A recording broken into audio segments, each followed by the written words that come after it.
Bonjour à vous tous et bienvenue à la prédication de la parole de Dieu. Bienvenue à cette exhortation à marcher avec le Seigneur selon les instructions des Écritures, selon les instructions qu'il nous a révélées dans la Bible. Ce matin, on veut s'arrêter sur la question de l'obéissance et notre joie. L'obéissance et notre joie. Vous vous rappelez, en 2025, c'est notre thème, la joie. D'être des chrétiens joyeux, de pouvoir dans notre relation avec Dieu bénéficier de cette joie-là que Dieu communique, cette joie-là qu'il veut donner dans notre quotidien à cause qu'on marche avec lui et qu'on veut le glorifier. Le philosophe chrétien C.S. Lewis nous rappelle que la joie du chrétien n'est pas une émotion qui va et vient au gré des circonstances. C'est une joie profonde et durable en Dieu, trouvée dans son caractère, ses promesses et son règne souverain. Tout à l'heure, je vous ai parlé un petit peu comment j'étais avec ma famille dans les ténèbres, comment on était dans l'immoralité, comment est-ce que c'était des extrêmes, ce qu'on a vécu, une épaisseur de ténèbres terrible. Mais vous savez, une des caractéristiques que ça a développé en moi, c'est que j'étais une personne qui était dure, une personne qui était méchante, une personne qui n'avait pas de joie. Ce n'était pas la joie, le sentiment de mon cœur. C'était la haine, c'était la violence, c'était la vengeance. C'était ça que je voulais manifester dans mon quotidien. Et vous savez, depuis 38 ans, j'ai connu la grâce de Dieu en Jésus-Christ. Et une des choses que je peux voir dans ma vie, que Dieu produit, ben ça ne vient pas de moi, c'est cette attitude-là, cette joie-là que j'ai de vivre. Cette joie-là que j'ai de le côtoyer, de marcher avec lui. Donc cet auteur-là dit, ça va au-delà de nos circonstances parce que c'est la présence même de Dieu qui produit cela. C'est donc une compagne constante, la joie du croyant, destinée à nous soutenir à chaque étape de la vie. Non pas de simples moments de bonheur éphémères. Je me souviens quand j'étais dans les drogues en tant que toxicomane, quand je m'en allais acheter ma cocaïne, quand je m'en allais acheter ma drogue, là, ça me donnait un temps de plaisir qui durait quelques heures. Puis là, après ça, c'était terrible. Parce que là, le lendemain, je revenais à la réalité que j'avais rien en moi. Je n'étais pas joyeux. Sans Jésus, nécessairement, c'est venu plus tard. Mais une joie profonde, ancré dans la personne de Dieu, dans cette relation-là, dans ce salut-là, et dans ce qu'il a fait pour nous en Christ, lorsqu'on est prêt à se tourner vers lui. On va le voir ce matin que la joie du chrétien peut être conditionnelle. Dieu peut établir certaines règles dans lesquelles il va nous donner sa joie, alors qu'on obéit à sa volonté. C'est un sceau de l'approbation de notre Père Céleste sur nos bonnes décisions. Les chrétiens font de mauvaises décisions, de bonnes décisions, mais quand ce sont de bonnes décisions, Dieu vient nous donner une bénédiction, alors qu'on choisit de suivre ses instructions nécessairement qui se trouvent dans sa parole. Ce matin, j'aimerais qu'on regarde un exemple dans les Écritures. Un exemple de la joie qui est offerte au chrétien qui est obéissant. Et notre frère nous l'a lu tout à l'heure, on va revenir dans Romains chapitre 14. Romains chapitre 14 pour considérer l'obéissance du chrétien et sa joie. L'obéissance et sa joie. Romains chapitre 14 à partir du verset 13. On nous dit, ne nous jugeons donc plus les uns les autres, mais pensez plutôt à ne rien faire, qui soit pour votre frère une pierre d'achoppement ou une occasion de chute. Et je reviens dans un instant sur le contexte de ce que Paul est en train de décrire ici dans Romains chapitre 14, verset 14. Je sais, je suis persuadé par le Seigneur Jésus que rien n'est impur en soi, et qu'une chose n'est impure que pour celui qui la croit impure. Mais si pour un aliment, ton frère est attristé, tu ne marches plus selon l'amour. Ne cause pas par ton aliment la perte de celui pour lequel Christ est mort, donc sois donc obéissant à ce que je suis en train de t'enseigner ici dans le passage. Suis les instructions de la parole de Dieu. Verset 16. Que votre privilège ne soit pas un sujet de calomnie, car le royaume de Dieu, la relation avec Dieu, l'effet de Dieu dans notre vie, ce n'est pas le manger et le boire, Mais la justice, la paix et la joie par le Saint-Esprit, ça c'est notre verset du mois pour le mois de juin. Celui qui sert Christ de cette manière est agréable à Dieu et approuvé des hommes. Ainsi donc, recherchons ce qui contribue à la paix et à l'édification mutuelle. Pour un aliment, on aurait pu mettre toutes sortes d'autres raisons, toutes sortes d'autres causes de division. Pour un aliment, ne détruis pas l'œuvre de Dieu. En vérité, toutes choses sont pures, mais il est mal à l'homme, quand il mange, de devenir une pierre d'achoppement. Il est bien de ne pas manger de viande, de ne pas boire de vin, et de s'abstenir de ce qui peut être pour ton frère une occasion de chute, de scandale ou de faiblesse. Cette foi, cette garantie, cette assurance, c'est ce que le mot veut dire pistis, c'est-à-dire certitude de cœur. J'ai la paix que c'est correct de faire ça, mais cette foi que tu as dans tes pratiques, garde-la pour toi devant Dieu. Heureux celui qui ne se condamne pas lui-même dans ce qu'il approuve.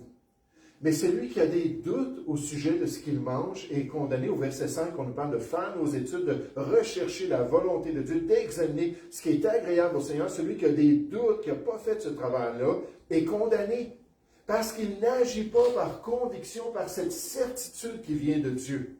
Tout ce qui n'est pas le produit d'une conviction est péché. Alors, frères et sœurs, qu'est-ce qu'on apprend ce matin de ce beau passage des Écritures? Qu'est-ce qu'on peut incorporer dans notre quotidien cette semaine?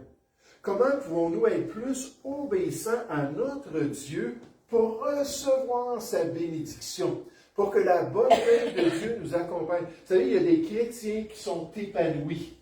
Il y a des chrétiens qui ont vraiment la main de Dieu sur leur vie. Il y a des chrétiens qui sont accompagnés du Seigneur tous les jours de leur vie. Puis il y a des chrétiens que ce n'est pas le cas. On voit des exemples dans les Écritures. Des chrétiens qui ont beaucoup de problèmes, qu'on a tous des problèmes, mais qui n'ont pas ce soutien spirituel, qui n'ont pas l'Esprit de Dieu qui vient se manifester en eux. Pourtant, ils sont sauvés, pourtant, ils ont l'Esprit de Dieu.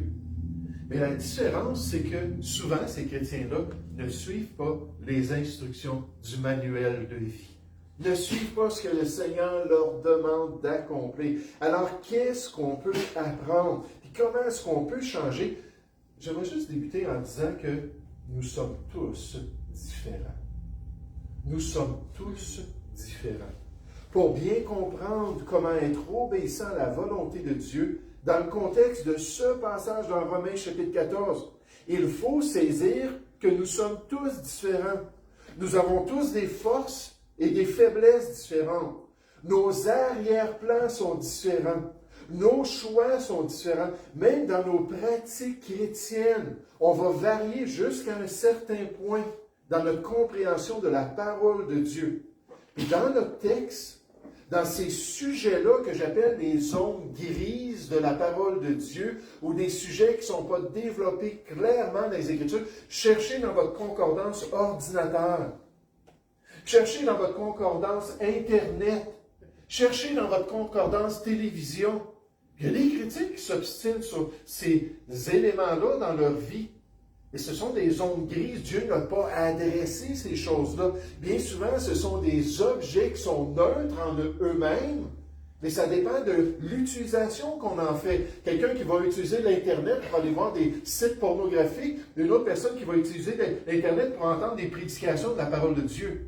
C'est le même instrument, mais qu'est-ce qu'on fait? La Bible nous dit dans Galates 6 qu'on peut semer pour la chair ou on peut semer pour l'esprit. Mais il y a des zones grises, des sujets que Dieu n'a pas adressés, qui ne sont pas clairs, qui ne sont pas décrits dans la parole de Dieu. Donc on va suivre ces choses différemment. Et regardez le contexte qu'on nous présente au verset 1 dans Romains chapitre 14. Au verset 1, c'est le thème du chapitre. On nous dit « Accueillez celui qui est faible dans la foi et ne discutez pas ou n'argumentez pas les opinions. Certains sont faibles, certains sont forts dans des sujets particuliers. » Puis Paul va donner des exemples, verset 2. « Tel croit pouvoir manger de tout. » Donc, au niveau de l'alimentation, il y a des différences. Tel autre qui est faible ne mange que des légumes. Que celui qui mange ne méprise pas celui qui ne mange pas, parce qu'on est différent. On n'aura pas les mêmes pratiques exactement, même dans ce qu'on mange. Puis en passant dans le contexte de la nourriture, dans le monde grec, souvent c'était de la viande qui venait des sacrifices qui étaient offerts à des faux dieux, à des idoles. On voit ça dans 1 Corinthiens 8, 1 Corinthiens 10, dans d'autres passages, dans le monde grec. Là, il y a des chrétiens qui disaient, ces choses-là, là, il ne faut pas du tout manger ça. Il y a d'autres chrétiens qui disaient, oui, mais je peux aller dans le temple adorer l'idole. C'est au marché, mais je vais l'acheter. Encore là, on voit un peu plus le contexte culturel de la société grecque. Que celui qui mange ne méprise point celui qui ne mange pas, et que celui qui ne mange pas ne juge point celui qui mange, car Dieu l'a accueilli.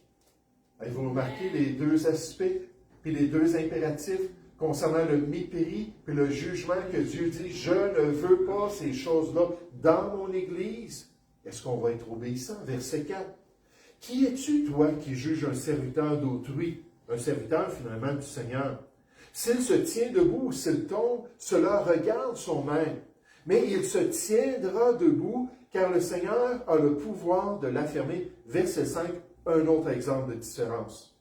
Tel fait une distinction entre les jours.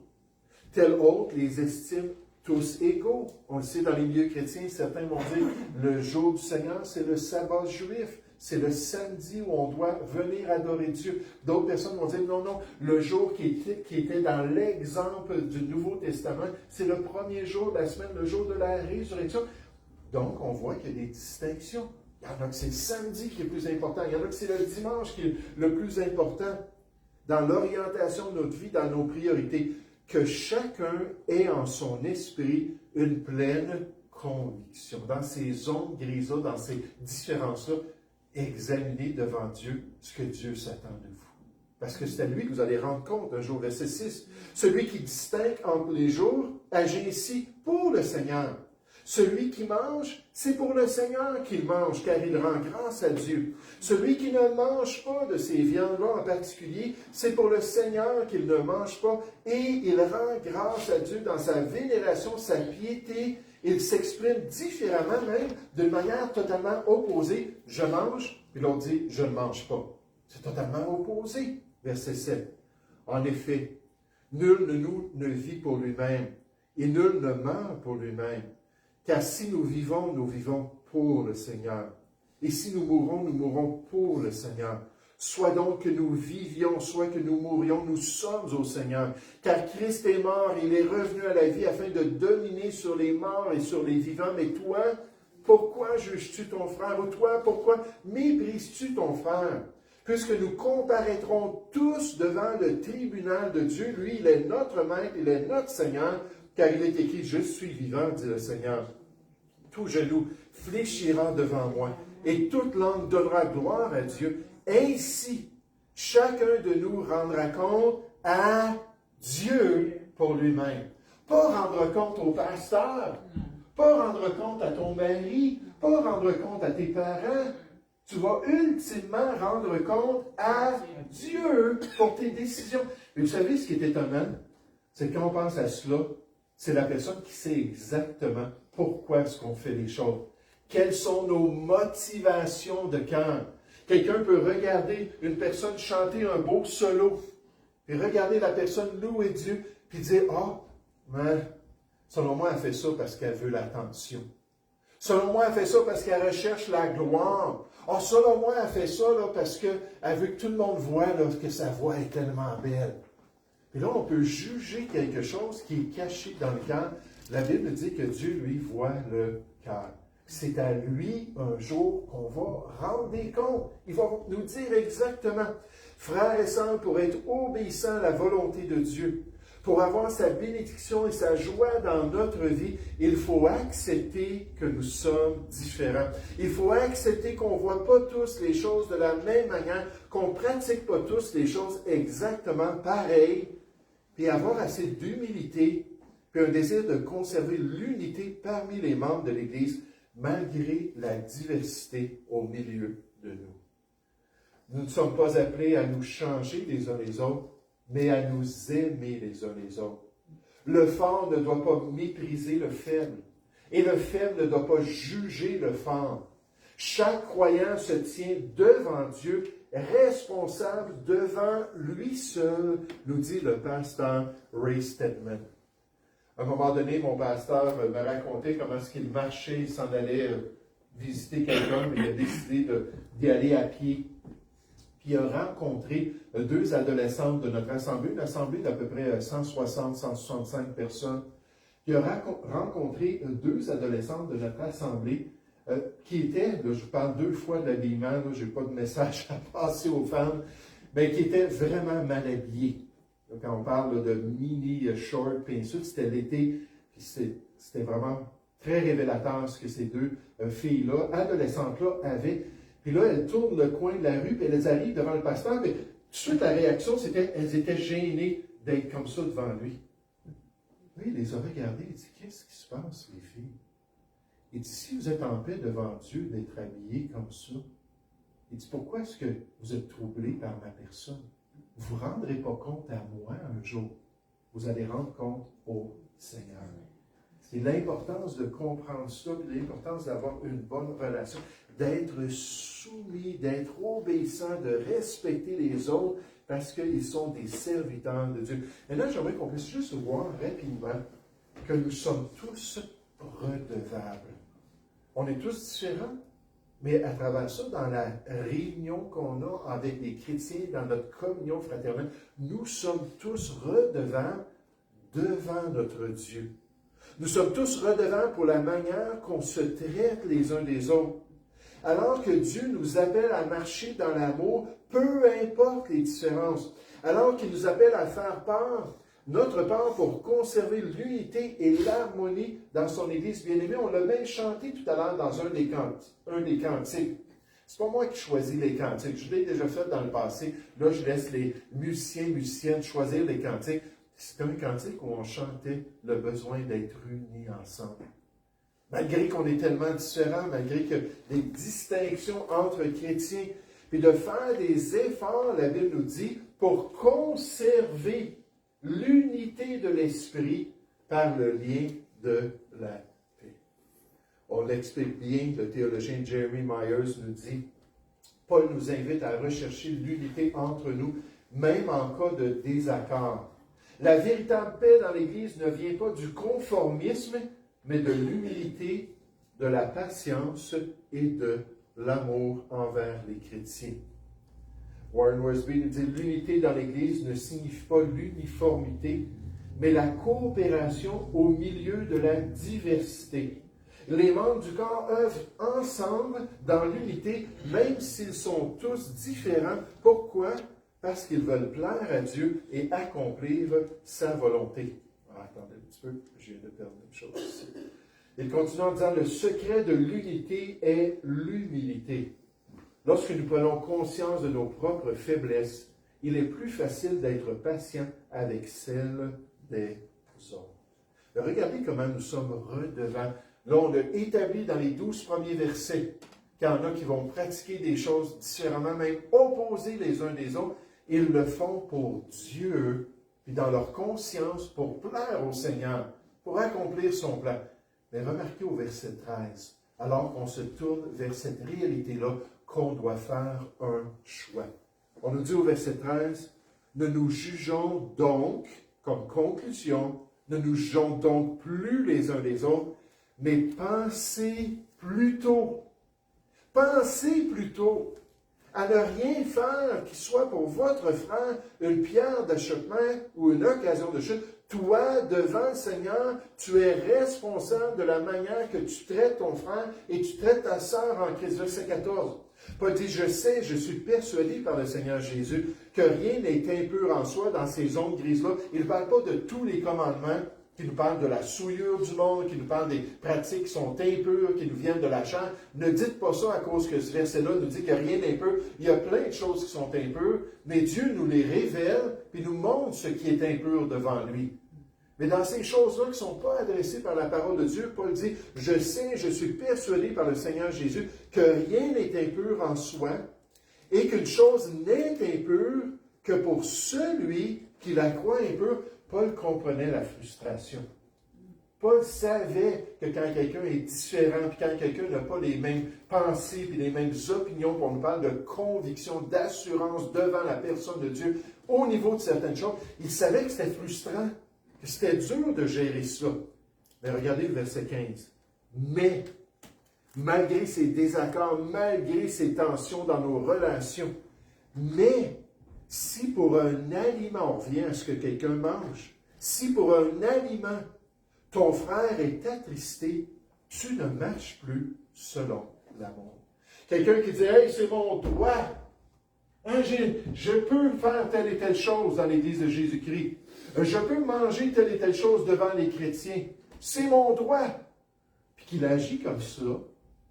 Mais là, Dieu nous dit, c'est pas l'amour des autres. C'est quoi l'amour des autres? C'est la considération. C'est un désir d'être là pour les autres. C'est un désir de les servir, puis de les encourager, puis de les exhorter. Puis là, on perd complètement là, la perspective de Dieu. En fait, Dieu nous dit en tant que chrétien que tout ce que vous faites se fasse avec amour. Tout ce que vous faites, même ce que vous mangez, même les jours où vous adorez Dieu, même vos petites préférences personnelles, je vais vous dire en tant que pasteur, j'ai des préférences. Des choses que je préfère dans l'Église de Jésus-Christ. Je suis arrivé ici et beaucoup de ces choses-là étaient déjà établies par le pasteur précédent. Donc, j'ai pu juste rentrer dans ces mêmes préférences. Par exemple, que la musique soit plus conservatrice. Moi, j'en veux pas de drum dans l'Église. Ah, peut-être quelqu'un va dire, il n'y a rien de mauvais avec le drum. Ça, c'est correct, tu peux voir ça comme ça. J'ai été sauvé de la musique heavy metal. J'ai entendu le drum, c'était un des instruments qui m'était favori dans la musique heavy metal avec la guitare électrique, tout ça. Là, d'entendre ça, là, des fois, je vais dans un contexte où il y a des chrétiens qui jouent de la musique, puis je me sens comme si je suis dans un club, dans un cabaret du monde. J'aime pas ça. Donc, j'ai des préférences. D'autres personnes vont dire, oui, mais tu te trompes, parce que c'est neutre, la musique. C'est possible. Mais dans ma conscience, et dans ma compréhension, il y a des éléments comme ça où je préfère certaines choses. Là, les gens disent, ben, hey, le pasteur, franchement, on aimerait bien devenir plus progressif, on aimerait bien avancer un petit peu en tant qu'assemblée, puis changer des choses, bien sûr. C'est là que l'amour doit me permettre de vous aimer et vous permettre de m'aimer en tant qu'un des dirigeants de l'Église. Marcher dans la paix, on ne s'entend pas sur certains sujets, on ne s'entend pas dans certaines parties, c'est pas grave. On est ici pour Jésus-Christ, on est ici pour pouvoir le servir, pour pouvoir accomplir sa volonté. Mais verset 15, « Mais si pour un aliment ton frère est attristé, tu ne marches plus selon l'amour, ne cause pas par ton aliment quelle vanité ce qu'on mange. » Vous savez ce qu'on mange? On le mange, puis après ça, il faut manger encore. Hein, ça ne dure pas, ça ne reste pas. Ça disparaît, c'est éliminé, puis après ça, on a encore besoin de quelque chose d'autre. Quelle vanité, la nourriture! Je ne dis pas ça parce que je veux être aussi respectueux du fait que c'est Dieu qui a établi ça. Mais dans le fond, de se chicaner pour la nourriture. Hein, il y a des vegans, il y a des personnes qui ont des intolérances, tout ça. Puis moi, j'ai vu une explosion dans les 10 dernières années de différence entre les chrétiens au niveau de la nourriture que je n'avais jamais vue avant. Ou là, quand on a une conférence ou on organise quelque chose, le groupe des hommes qui sont venus faire des rénovations, il a fallu leur demander, est-ce que vous êtes capable de manger toutes choses? Là? Ou est-ce qu'il faut avoir certaines choses? Il y avait juste un jeune, que lui avait telle et telle intolérance, puis les dames se sont adaptées, ont préparé la nourriture. Merci beaucoup. Et ça a été apprécié par ce jeune-là. D'être en mesure de fonctionner ensemble. Mais il dit, ne cause pas par ton aliment la perte de celui pour lequel Christ est mort. Et c'est ça ta responsabilité. C'est ça que tu dois prendre à cœur. Voilà l'obéissance du passage, de gérer nos choix. Verset 16, que votre privilège ne soit pas un sujet de calomnie. Verset 17, car le royaume de Dieu, ce n'est pas le manger et le boire, c'est pas ça qui est important, c'est pas à ça qu'on devrait s'attacher, mais la justice, la paix et la joie par le Saint-Esprit. Saint-Esprit, viens produire ces choses en moi. Viens te manifester par ton fruit qui est merveilleux, alors que tu me transformes et que tu m'utilises lorsqu'on obéit au Seigneur, lorsqu'on a les bonnes priorités, lorsqu'on marche dans l'amour, alors la bonne main de Dieu peut s'étendre sur nous. On nous dit, celui qui sert Christ, verset 18, de cette manière, est agréable à Dieu et approuvé des hommes.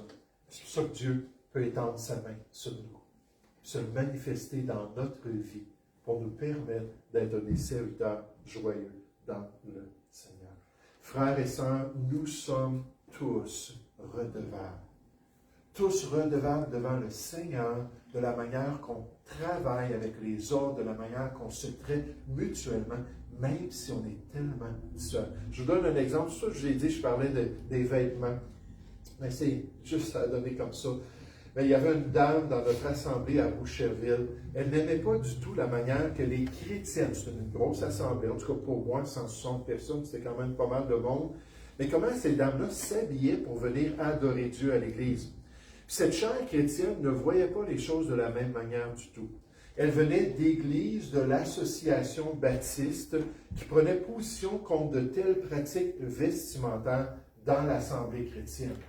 Donc, des églises où ils disaient carrément, c'est mal de s'habiller d'une certaine manière, puis de vouloir faire penser aux gens que finalement, à cause qu'on s'est pomponné, qu'on s'est tout arrangé, qu'on est des bons chrétiens.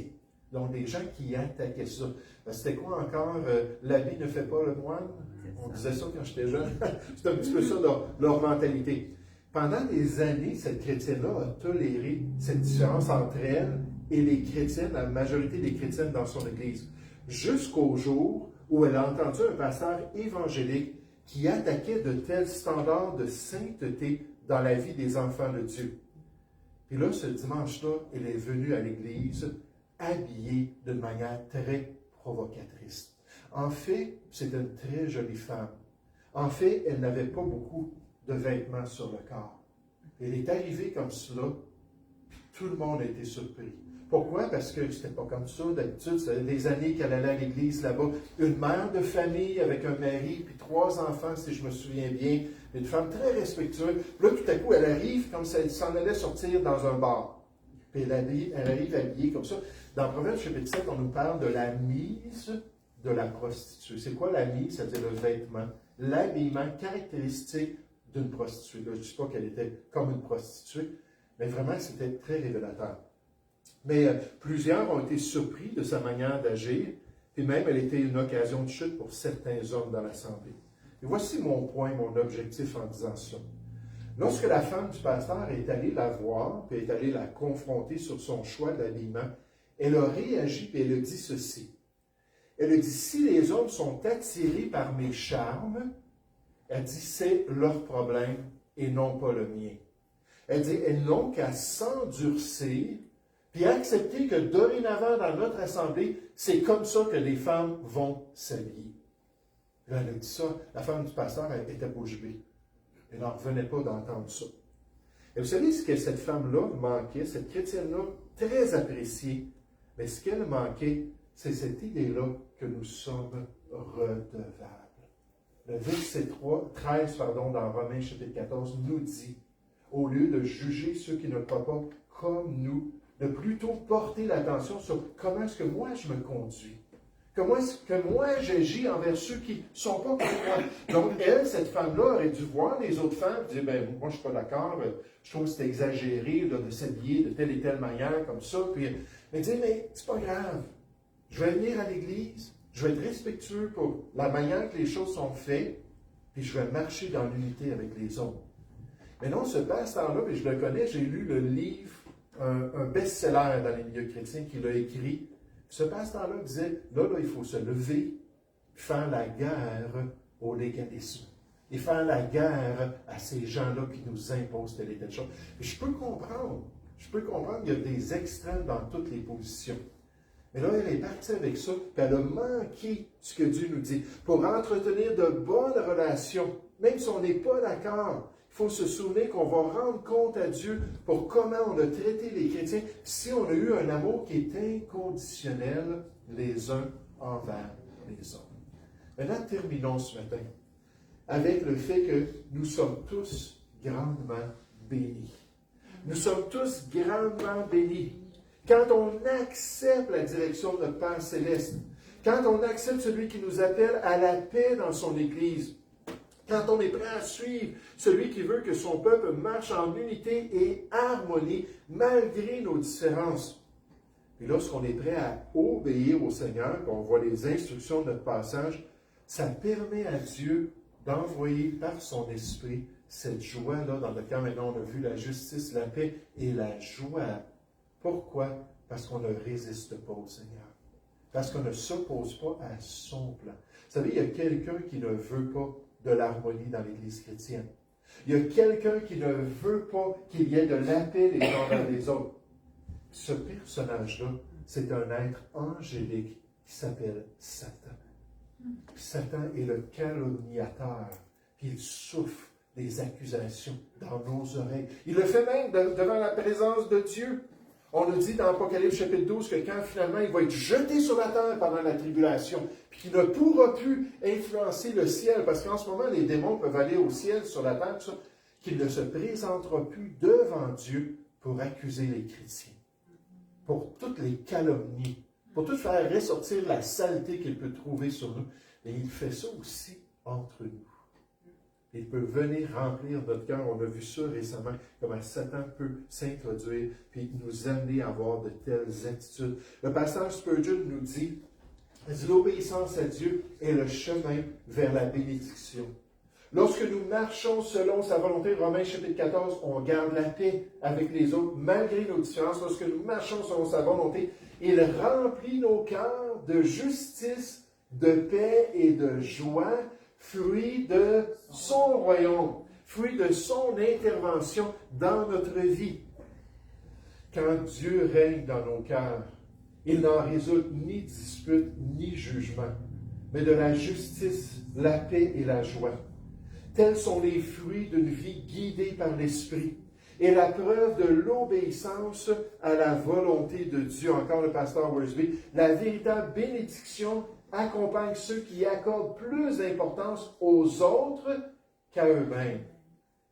Puis quand on s'obstine, puis quand on se chicane, souvent c'est parce qu'on est tellement concentré sur nous-mêmes. On est tellement important dans notre perspective personnelle, au lieu de penser aux autres, au lieu de considérer les autres. Est-ce que je l'offense en faisant ça? Est-ce que je l'attriste? Est-ce que je le décourage en agissant ici? Si c'est le cas, il faut que j'arrête de le faire. Puis m'assure d'avoir une bonne relation, au moins autant que c'est possible.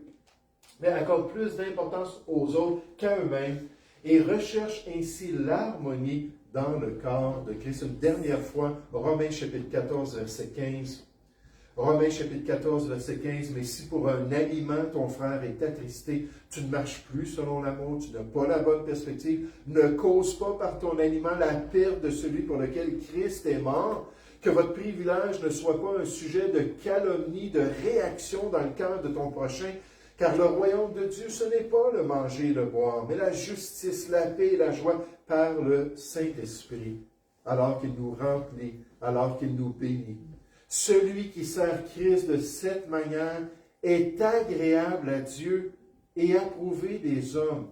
Ainsi donc, recherchons ce qui contribue à la paix et à l'édification mutuelle dans l'Église de Jésus-Christ. Recherchons ce qui contribue à la paix et à l'édification mutuelle. Pour un aliment ne détruit pas l'œuvre de Dieu. En vérité, toutes choses sont pures, mais il est mal à l'homme. C'est mal, quand il mange, de devenir une pierre d'achoppement. C'est mal de ne pas considérer les autres. Il est bien de ne pas manger de viande, de ne pas boire du vin et de s'abstenir de ce qui peut être pour ton frère une occasion de chute, de scandale ou de faiblesse. Cette foi que tu as, garde-la pour toi devant Dieu. Et remarquez, on nous dit, heureux ou béni du Seigneur, celui qui ne se condamne pas lui-même dans ce qu'il approuve, dans sa manière d'agir, dans sa conduite, dans ses choix personnels. Verset 23, mais celui qui a des doutes au sujet de ce qu'il mange est condamné parce qu'il n'agit pas par conviction. Tout ce qui n'est pas le produit d'une conviction est péché. Oh, quelle belle illustration dans la vie de David. David, c'est un jeune chrétien qui s'engageait souvent dans des débats houleux avec les autres chrétiens, dans des interprétations théologiques, dans des choix de vie, la manière de vie qu'il voyait dans son Église.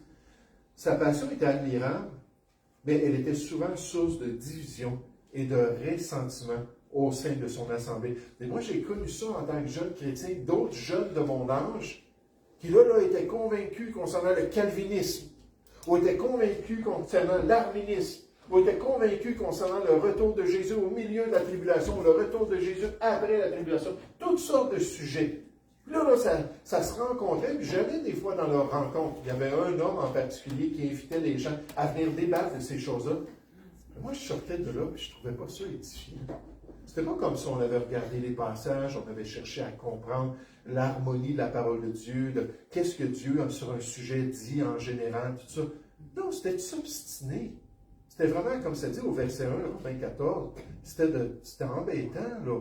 Parce que là, c'était des chicanes à cause des opinions et des perspectives. Mais un jour, David a lu Romains chapitre 14 sérieusement.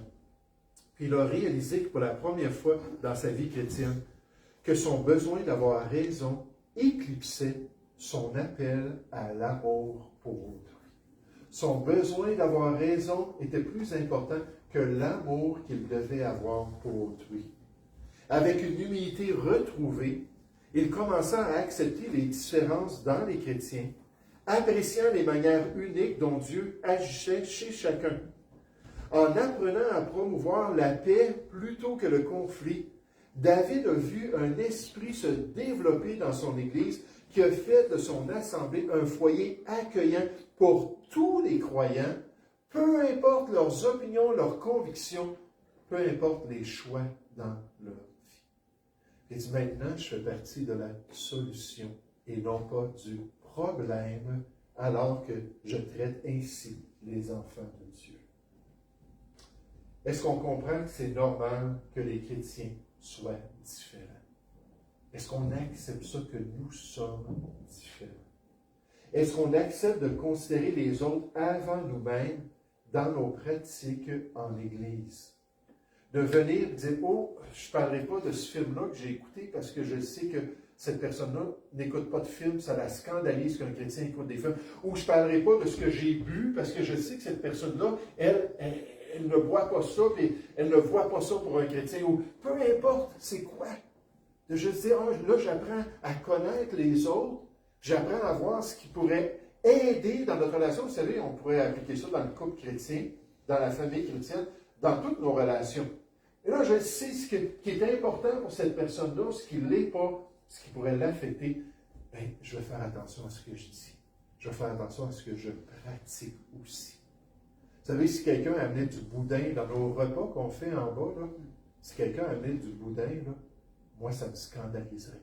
Il y a d'autres personnes, c'est une autre sorte de choses qu'on mange. Je ne dis pas de la viande, du porc, mais quand on le sait, c'est certain qu'on n'invitera pas la personne à venir chez nous et mettre du boudin sur la table et dire, vas-y, mange donc. Mais non, on ne fera pas ça. Et c'est ça que je vous dis ici. Est-ce qu'on est prêt à baisser dans notre estime personnelle pour dire, je vais penser un peu plus aux autres, puis je vais considérer les autres et leurs besoins? Est-ce qu'on veut être obéissant à Romains chapitre 14, aux instructions du Seigneur, pour hériter de sa bénédiction dans notre vie? On est agréable à Dieu, puis Dieu nous bénit. Il dit, heureux ou béni celui qui agit ainsi, alors qu'on suit le manuel de vie et qu'on se conforme à la volonté de Dieu, plutôt qu'à notre volonté. Nous allons prier ensemble. Ô Père Céleste, j'aimerais te remercier ce matin pour ce passage des Écritures, un texte un peu plus complexe nécessairement. Et je te remercie pour cette réalité que nous sommes différents. C'était la même chose il y a 2000 ans dans l'Église chrétienne. Il y avait des gens qui voyaient les choses différemment. Il y avait des gens qui croyaient des choses différemment. Il y avait des gens qui pratiquaient des choses différemment. Puis tous ces gens-là devaient être ensemble et être capables de fonctionner avec paix, en harmonie et avec cet amour qui nous vient de Jésus-Christ. Père Céleste, je vais te demander que tu puisses changer notre perspective, que tu puisses nous aider à ne pas être tellement concentrés sur notre propre nombril, tellement concentrés sur nos propres opinions, qu'on est prêt à être fort, à les défendre, au détriment, Seigneur, de la communion avec les autres. Ô Père Céleste, dirige-nous et guide-nous dans tes voies. produit cette justice, cette paix et cette joie dans notre cœur, alors qu'on fait partie de la solution dans l'Église de Jésus-Christ. Père Céleste, je te prie, au nom du Seigneur Jésus. Amen.